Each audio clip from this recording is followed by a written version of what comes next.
Carl Gustav Jung.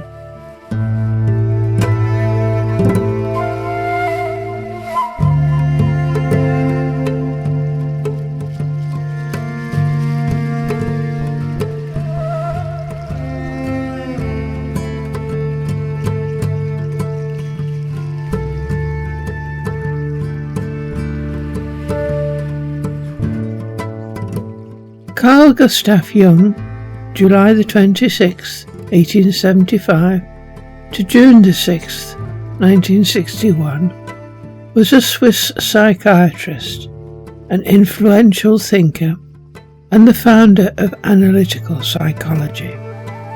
Jung's approach to psychology has been influential in the field of depth psychology and in counter-cultural movements across the globe.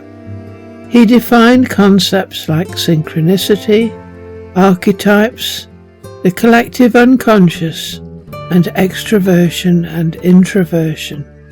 Although he was a theoretical psychologist and practicing clinician, much of his life's work was spent exploring other areas. He went to Africa and India, studying philosophy, alchemy, astrology, sociology, as well as literature and the arts. He cautioned that modern people rely too heavily on science and logic and would benefit from integrating spirituality and an appreciation of unconscious realms. But what is perhaps not known is that Dr. Jung was speaking from a position of great authority. His spiritual experiences were numerous and intense, and they covered a whole swathe of different types: past lives, prophecy, and out-of-body experience, bliss and peace, and the ultimate experience, annihilation. So in this video, we will give his account of those experiences and show you that indeed he was not speaking theoretically when he said that he did indeed know.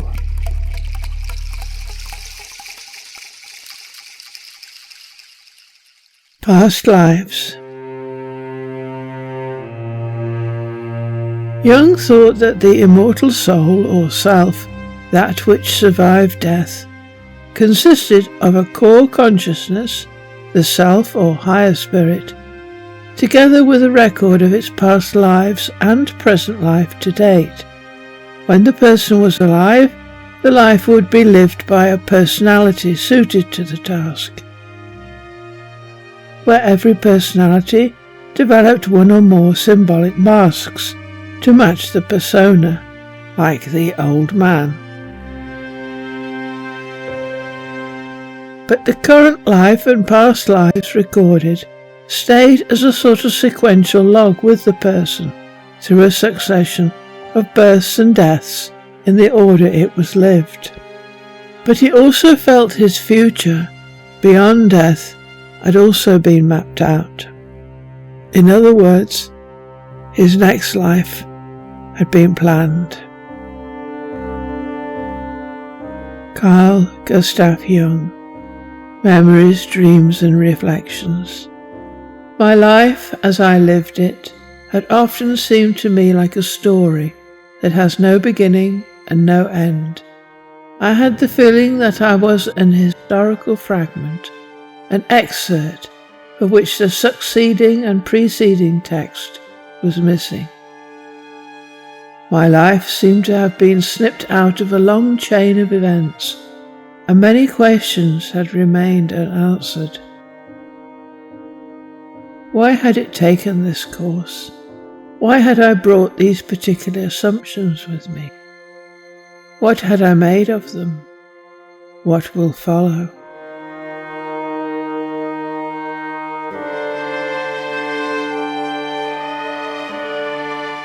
Prophecy.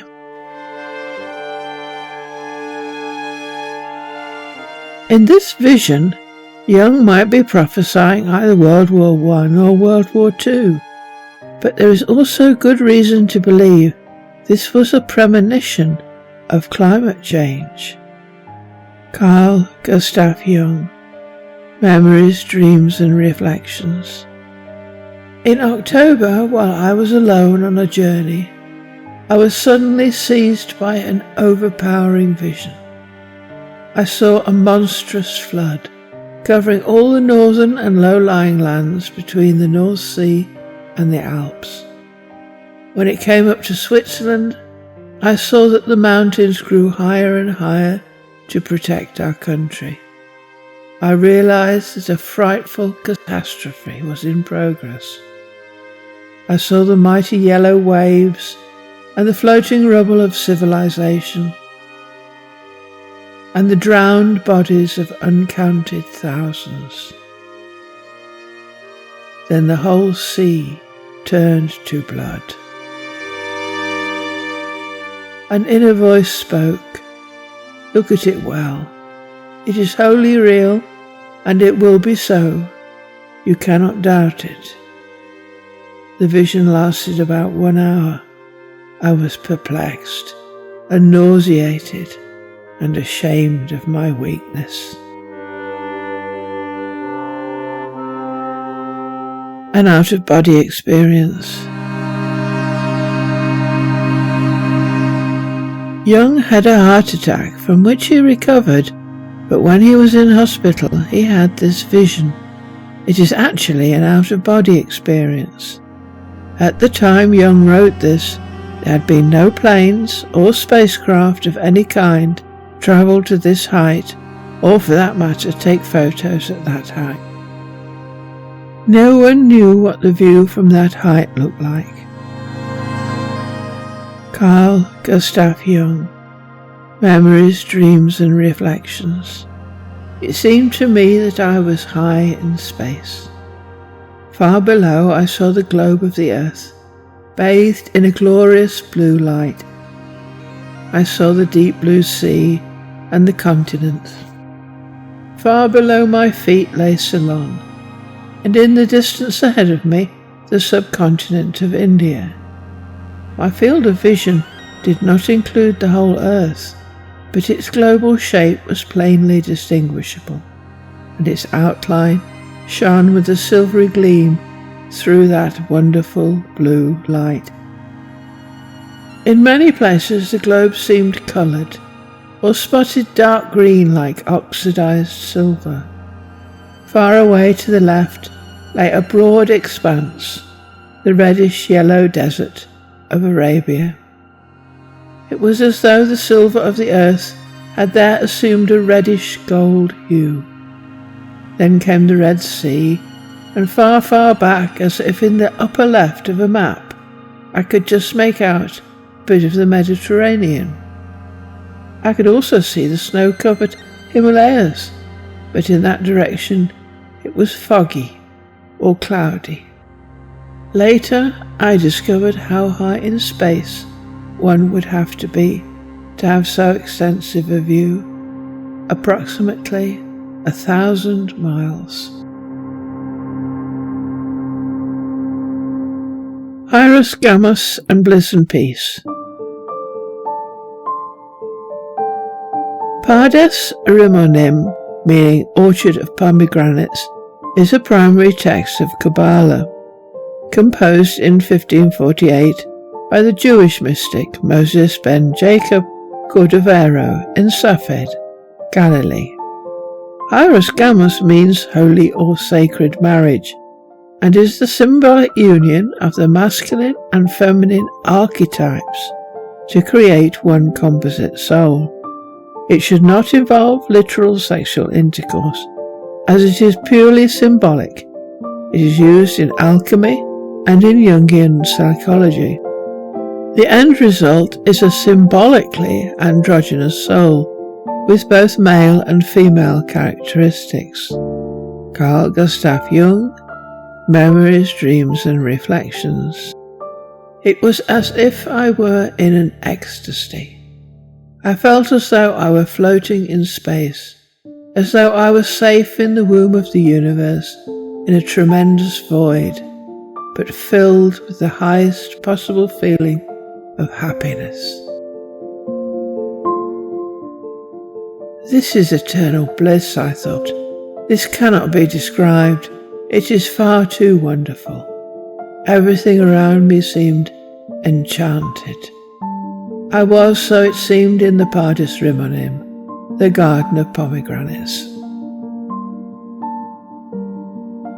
And the wedding of Tifereth with Malkuth was taking place. Or else I was Rabbi Simon ben Yochai, whose wedding in the afterlife was being celebrated. It was the mystic marriage, as it appears in the Kabbalistic tradition.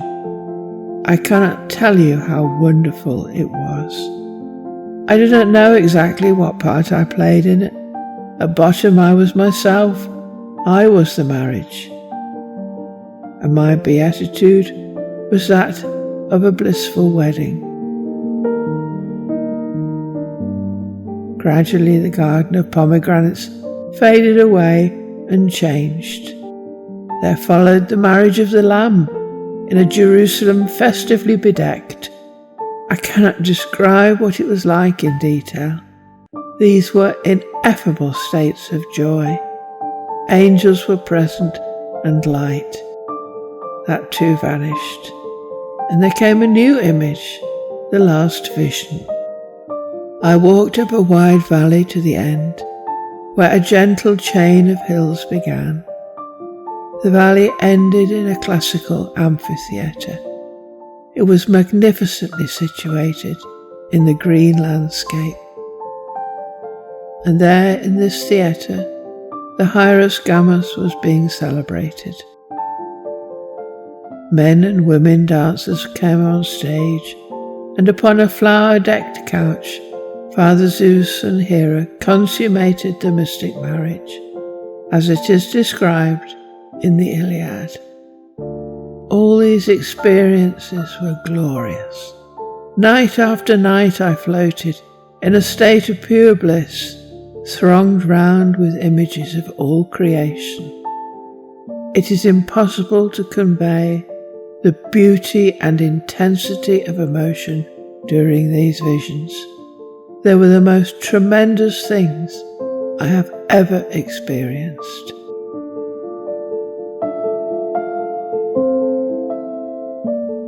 Annihilation.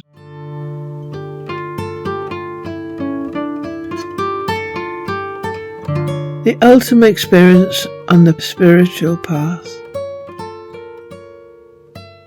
Carl Gustav Jung, Memories, Dreams and Reflections. I had the feeling that everything was being sloughed away, everything I aimed at or wished for or thought.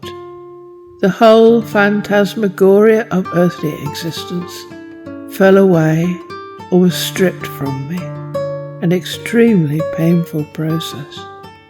Nevertheless, something remained.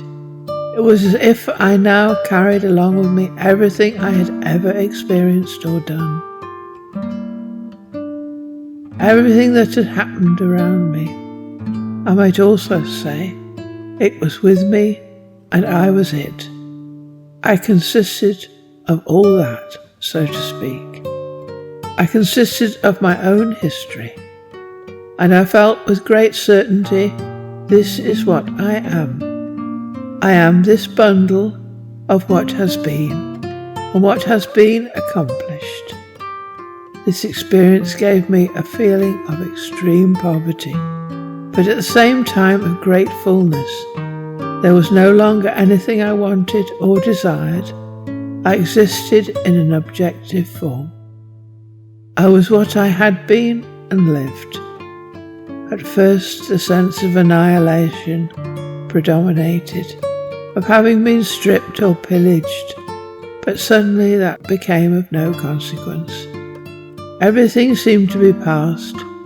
What remained was a fait accompli, without any reference back to what had been. There was no longer any regret that something had dropped away or been taken away. On the contrary, I had everything that I was, and that was everything.